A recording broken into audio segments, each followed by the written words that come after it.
विदाई की शहनाइयां बज रही थी। मीरा की बुआ ने उसके कान में फुसफुसाते हुए कहा था, तू तो बहुत किस्मत वाली है रे मीरा। ससुराल में कोई सास ससुर का झंझट नहीं। सास तो है नहीं, बस ससुर जी हैं, वो क्या ही कहेंगे। अब तो पूरे घर की मालकिन तू ही है। आराम अपने मन की करना, कोई रोक टोक करने वाला नहीं। मीरा ने अपनी बुआ की बात सुनकर एक हल्की सी मुस्कान दे दी थी, लेकिन उसके मन के किसी कोने में एक अजीब सी हलचल थी। क्या सच में सास का न होना एक सौभाग्य है? समाज ने हमेशा सास को एक ऐसी खलनायिका के रूप में चित्रित किया है जो सिर्फ ताने मारती है और बहू पर हुक्म चलाती है। लेकिन क्या एक घर बिना किसी बुजुर्ग महिला के सच में घर बन पाता है? मीरा जब अपने ससुराले यानी अपने पति विहान के घर पहुंची तो द्वार पर ससुर जी ने आरती की थाली ले रखी थी। विहान की मां का देहांत 3 साल पहले ही एक लंबी बीमारी के कारण हो गया था। घर बहुत बड़ा और खूबसूरत था, लेकिन दरवाजे पर कदम रखते ही मीरा को एक अजीब सा सुनापन महसूस हुआ। ऐसा लगा जैसे दीवारों पर रंग तो नया है, लेकिन घर की आत्मा कहीं खो गई है। कोई ऐसा नहीं था जो उसके सिर पर पल्लू रखकर उसे घर के मंदिर तक ले जाए, उसकी थोड़ी छूकर कहे कि मेरी बहू तो चांद का टुकड़ा है। एक रस्म अदायगी सी हुई और मीरा अपने कमरे में आ गई। बुआ की राज करने वाली बात अब उसे एक ठंडे और एकांत कमरे में जैसी लग रही थी। शादी के कुछ दिनों बाद विहान की बड़ी बहन शिखा दीदी और उनके पति घर आए। शिखा दीदी के आने से घर में थोड़ी रौनक आ गई। मीरा भी बहुत खुश थी कि चलो घर में किसी महिला सदस्य का तो साथ मिलेगा। उसने सुबह से ही रसोई में मोर्चा संभाल लिया। इंटरनेट से देखकर अपनी माँ से फोन पर पूछकर उसने तरह तरह के पकवान बनाए। शाही पनीर, दाल मखनी, पुलाव और गाजर का हलवा। उसने सोचा कि दीदी और जीजा जी खुश हो जाएंगे। शाम को जब सब डाइनिंग टेबल पर बैठे तो शिखा दीदी ने मीरा का हाथ पकड़कर कहा, भाभी तुम्हारे आने से घर में फिर से जान आ गई है। माँ के जाने के बाद तो मैं इस घर में आने से भी कतराती थी, घर काटने को दौड़ता था। अब तुम आ गई हो तो मुझे लगता है कि मैं अपने मायके आ सकती हूँ। अब तुम ही को माँ की तरह इस घर को जोड़कर रखना है। मीरा ने मुस्कुराकर हामी भरी, लेकिन उसके कंधों पर एक अदृश्य बोझ सा आ गया। खाना खाते हुए जीजा जी ने भी खूब तारीफ की। वाह मीरा जी, खाना तो बहुत स्वादिष्ट बना है, विहान तो बहुत लकी है। लेकिन अचानक उनके चेहरे पर एक उदासी सी छा गई। वे शिखा की तरफ देखकर बोले, लेकिन शिखा, मम्मी जी के हाथ की उस बेसन वाली कढ़ी की बात ही कुछ और थी ना। जब भी हम आते थे वो चाहे कितनी भी बीमार क्यों ना हो, मेरे लिए वो कढ़ी जरूर बनाती थी। उनके हाथों में तो जैसे जादू था। खैर अब तो स्वाद कहाँ मिलेगा। जीजा जी ने ये बात मीरा को नीचा दिखाने के लिए नहीं कही थी। उनका लहजा बहुत भावुक था, लेकिन मीरा के दिल में एक हल्की सी टीस उठ गई। उसे लगा कि वह चाहे कितनी भी मेहनत कर ले, वह उस माँ की जगह कभी नहीं ले सकती जिसने इस घर को अपने खून पसीने से सींचा था। उसने सोचा, काश सासू माँ आज जीवित होती तो उनसे वो कढ़ी बनाना सीखती, उनके साथ रसोई में खड़ी होकर बातें करती, और शायद तब जीजा जी को भी वही पुराना स्वाद मिल जाता। दिन बीतते जा रहे थे। मीरा का अपनी सहेली नेहा से फोन पर बात करना ये रोज का काम था। नेहा की शादी को 2 साल हो चुके थे और उसकी सास बहुत सख्त मिजाज की थी। लेकिन आज जब नेहा का फोन आया तो उसकी आवाज में एक अलग ही खुशी थी। मीरा, तुझे पता है, आज सुबह सुबह मैं जब उठी तो मैंने अपनी सास के पैर छुए। उन्होंने मेरे सिर पर हाथ रखकर कहा, सदा सुहागन रहो, दूधो नहाओ पूतो फलो, तुम्हारे सौभाग्य की उम्र लंबी हो। यार सुबह सुबह ऐसे आशीर्वाद मिल जाए तो दिन ही बन जाता है। मीरा फोन पकड़े हुए बस सुनती रही। उसके होठों पर एक फीकी सी मुस्कान थी। उसने नेहा से तो कुछ नहीं कहा, लेकिन फोन रखने के बाद उसकी नजर कमरे की दीवार पर टंगी अपनी सासू माँ की तस्वीर पर गई। तस्वीर पर चढ़ी चंदन की माला और तस्वीर में मुस्कुराता हुआ वो चेहरा। मीरा मन ही मन सोचने लगी, लोग कहते हैं कि मैं आजाद हूँ, मुझ पर कोई हुक्म चलाने वाला नहीं, लेकिन किसी ने ये क्यों नहीं बताया कि बिना सास के मुझे कोई ये आशीर्वाद देने वाला भी नहीं है। मैं सुबह उठकर किसके पैर छूकर अपने सुहाग की लंबी उम्र का आशीर्वाद मांगू? कौन मुझे डांट कर कहेगा कि बहू आज ये त्योहार है, ऐसे तैयार हो जा। वह बस तस्वीर को निहारती रही और उसकी आंखों से एक आंसू छलक कर तस्वीर की फ्रेम पर जा गिरा। कुछ महीनों बाद दिवाली का त्योहार आया। शादी के बाद मीरा की पहली दिवाली थी। मायके में तो पहली दिवाली का बड़ा चाव होता था। घर की बाहर रंगोली बनाते हुए उसने देखा कि पड़ोस वाली आंटी अपनी बहू सुप्रिया के साथ बाहर खड़ी हैं। सुप्रिया ने बहुत सुंदर लाल रंग की साड़ी पहनी हुई थी और उसके हाथों में नई चूड़ियां थी।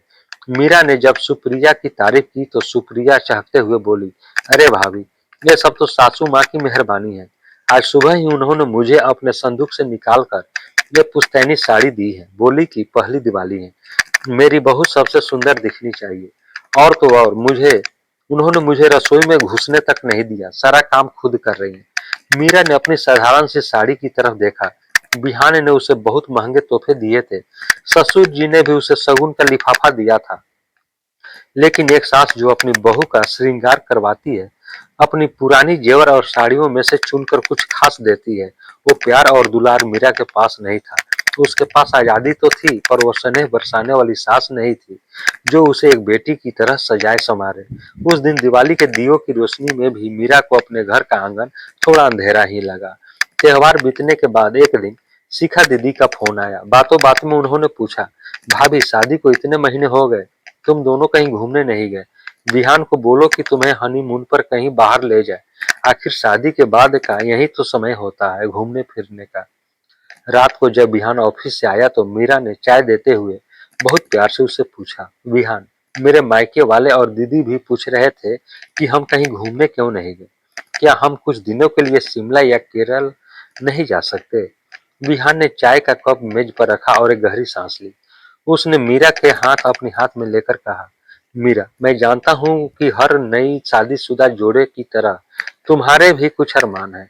मैं तुम्हें पूरी दुनिया घुमाना चाहता हूँ, लेकिन लेकिन हम पापा को छोड़कर कैसे जा सकते हैं? मीरा ने हैरानी से पूछा, क्यों? बापूजी को क्या हुआ है? वो तो बिल्कुल ठीक है, हम बस एक हफ्ते के लिए ही तो जाएंगे। बिहान की आंखें नम हो गई। तुम नहीं जानती मीरा, जब से माँ गई है पापा अंदर से पूरी तरह टूट चुके हैं। वो दिन में तो खुद को मजबूत दिखाते हैं, लेकिन रात को कई बार वो घबरा कर उठ बैठ जाते हैं। माँ उनके जीवन का वो हिस्सा थी जिसके बिना वो एकदम नहीं चल सकते। जब मैं घर में रहता हूँ तो उन्हें तसल्ली रहती है कि कोई अपना उनके पास है। अगर हम दोनों उन्हें इस खाली घर में अकेले छोड़कर चले गए तो वे अकेलेपन से घबरा जाएंगे। क्या हम कुछ समय और इंतजार नहीं कर सकते?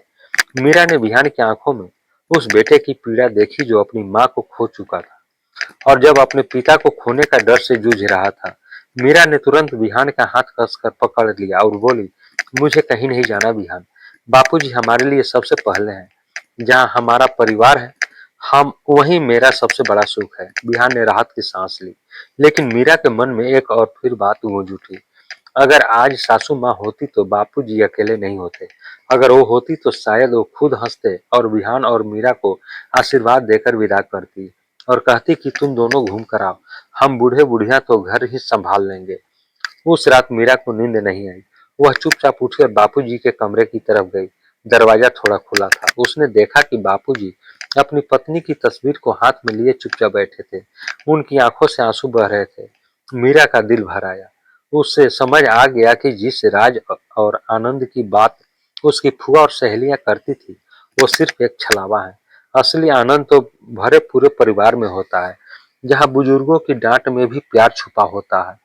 एक सास सिर्फ ताने मारने वाली औरत नहीं होती, वो एक धागा होती है जो पूरे परिवार को, ससुर को, बच्चों को और आने वाली बहू को एक माला में पिरो कर रखती है। अगले दिन से मीरा ने घर की कमान एक अलग तरीके से संभाली। उसने अब सासू माँ की कमी पर रोना छोड़ दिया। उसने उनकी तस्वीर के सामने खड़े होकर मन ही मन वादा किया, माँ जी, मैं आपको कभी नहीं देख पाई, लेकिन मैं आपकी उस जगह को भरने की पूरी कोशिश करूंगी जो आप इस घर को छोड़कर गई हैं। उसने बाबूजी के सुबह उठने से पहले रात के सोने तक का रूटीन वैसा ही कर दिया जैसा उसकी सास किया करती थी। शिखा दीदी जब अगली बार आई तो मीरा ने यूट्यूब से देखकर बिल्कुल वैसे ही कढ़ी बनाई। जीजा जी ने कढ़ी खाते ही कहा, अरे वाह, इसमें तो बिल्कुल मम्मी जी के हाथों वाला स्वाद है। ये सुनकर मीरा की आंखें भर आई। उसे लगा जैसे तस्वीर में से निकलकर सासू माँ ने उसे सिर पर हाथ रख दिया हो। उसने जान लिया कि सास के बिना घर पर राज तो किया जा सकता है, लेकिन उस घर को स्वर्ग बनाने के लिए जो ममता, जो संस्कार और जो परंपराओं की छांव एक माँ देती है, उसकी कमी दुनिया की कोई भी आजादी पूरी नहीं कर सकती। अगर इस कहानी ने आपका दिल को छुआ हो तो लाइक, कमेंट और शेयर करें। अगर इस पेज पर पहली बार आए हैं तो ऐसे मार्मिक कहानियां पढ़ने के लिए पेज को फॉलो करें। धन्यवाद। आप सभी पाठकों से एक सवाल है, क्या सच में आज के समाज में सास बहू के रिश्तों को सिर्फ लड़ाई झगड़े तक सीमित कर दिया है, या इसके पीछे छुपे उस गहरे प्रेम को हम भूल गए? दोस्तों, ये कहानी आपको कैसी लगी? अब हम लोग अगले वीडियो में मिलते हैं नए कहानी के साथ।